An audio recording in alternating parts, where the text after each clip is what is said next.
It's the most beautiful time of the year. Lights fill the streets, spreading so much cheer.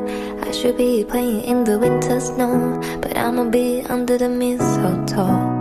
I don't wanna miss it on a holiday, but I can't stop staring at your face.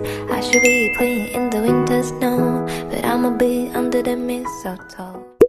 So, hi guys! Papunta ko ngayon ng Solaire Resort. I know, Solaire North QC. So, may meeting ako with friends.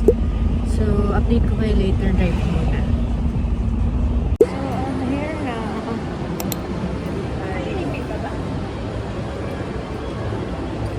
Okay. Ako pa yun. Tingnan nyo kung gaano kaganda ito. Solaire North.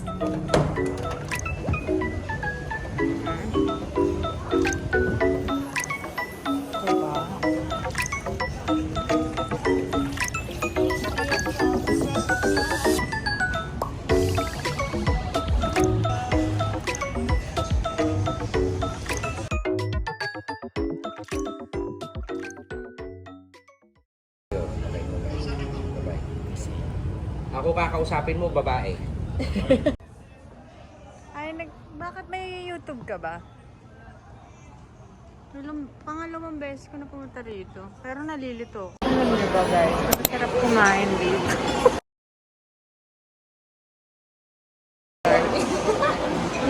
Ay, okay. Ikaw pinag-maite ko yun.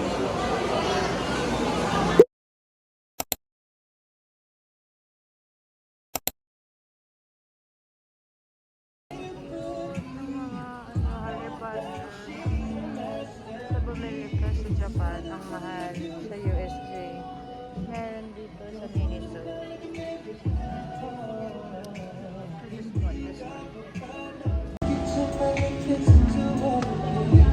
Guys, nandito ako sa grocery at mag-grocery na ako ngayon para sa catering namin. Nandito ako sa SM. So, dito ako namimili ng mga meat.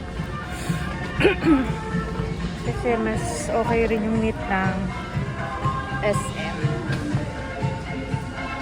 Wala mo ituro ko doon, oh. Ito. Meron ako.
Yan ang ating mga parcel.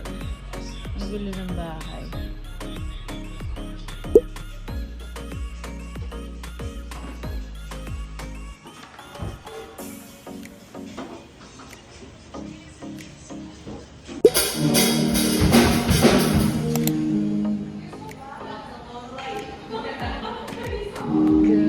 Good day! So, meron tayo ngayong catering dito sa Quezon City. Nagpa-cater yung anak ng friend ko. So, ayan. Nagpe-prepare na kami ng food. Yan ang trabaho ko kapag weekend. Hello guys! So, ngayon nandito muna ako sa kotse.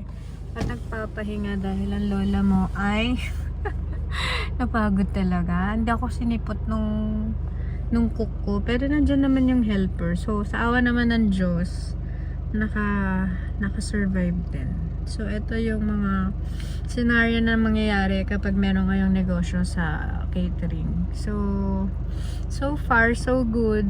So, papahinga lang dito. Tapos, uuwi na. Babalikan ko na lang sila pagkatapos.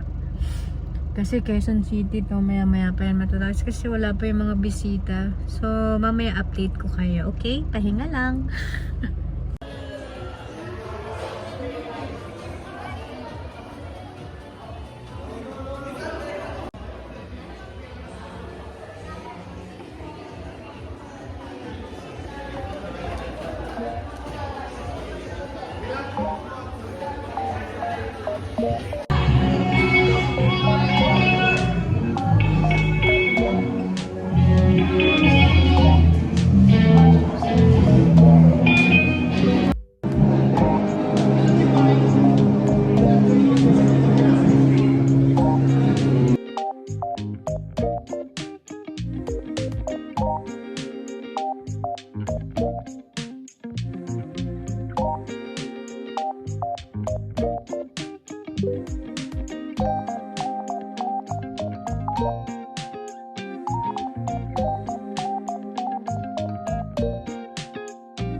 Napagod ako, nandito na ako sa kotse.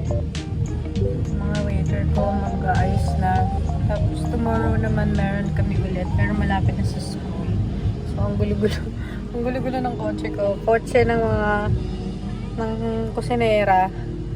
So ang hirap ng buhay, pero syempre gusto ko talaga itong business na to. And kung gusto niyo magpa-cater, ayan, nandyan lang, ilalagay ko yung link, pati yung contact number namin pag gusto nyo po. Meron din kami mga food trays, meron din kaming mga frozen goods. Yan. Just follow my Instagram and Facebook fan page. So, pahinga muna ako, guys.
Guys, hindi ko na kayo na-update. So, nandito ako ngayon sa labas ng school. So, dito every time na may family day ang Lourdes, nagpapakater sila sa amin. So, ayan. Pasok tayo. Pakita ko sa inyo.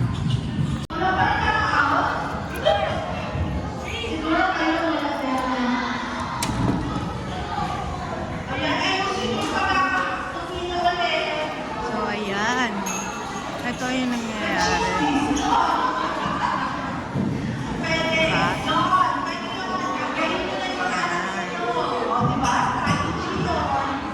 Before and after. makapag-update. Ang hirap na magkasunod, pero kinaya ko. So, napapasalamat ako sa aking mga waiter, sa aking helper, na si Ate Rose, na laging tolero, mas lutang pa sa akin. Shout out! So, ayun, nagpapahinga ako ulit, guys. So, ito, makakapagpahinga na ako. Tapos, 2 weeks na ulit. Pero, it's a blessing. Ganun talaga. So, ganun talaga ang negosyo. In time, maiiwanan ko na sila. Kasi pag hindi mo tinutukan yung negosyo mo, baka hindi rin nila alam kung anong gagawin. Kaya, mga bago pa lang din kasi mga waiter. So, at nakahanap na ako ng cook. Hindi ko pala sila na-videoan. So, pag nasa commissary, hindi ko talaga ma-video yung sarili ko. So, ayan. Ako, may mga tigyawat na naman ako, guys. Naalala ko nung nagkukulinary ako. Dami ko rin tigyawat. Kasi maraming dirt, oil, pawis. So, ayan na. Pero makakapagpahinga na rin sa wakas.